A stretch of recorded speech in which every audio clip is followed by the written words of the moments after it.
সেনগুপ্ত বাড়িতে সবাই কথা বলছে, তখন অবিনাশ সেনগুপ্ত বাড়িতে আসে। দীপা অবিনাশের কথা শুনে অবিনাশকে বলে, আপনার শরীর ঠিক আছে তো? অবিনাশ বলে, হ্যাঁ ঠিক আছে, আমি একদম বিন্দাস আছি।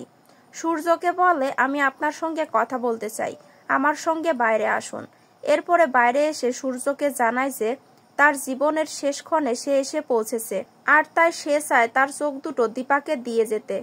অবিনাশ সেখান থেকে চলে যায়। সূর্য রাস্তা দিয়ে হাঁটছে, তখন রুডি গাড়ি নিয়ে এসে সূর্যকে ধাক্কা দেয়। এরপরে উর্মিকে হাসপাতাল থেকে ফোন করা হয়। সবাই হাসপাতালে চলে যায়।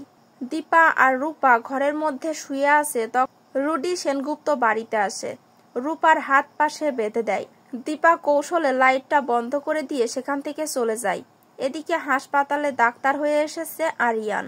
আরিয়ান সোনাকে জানায় যে সূর্য কোমায় চলে গেছে। কবে ঠিক হবে তার কোনো সঠিক সময় কারোর জানা নেই।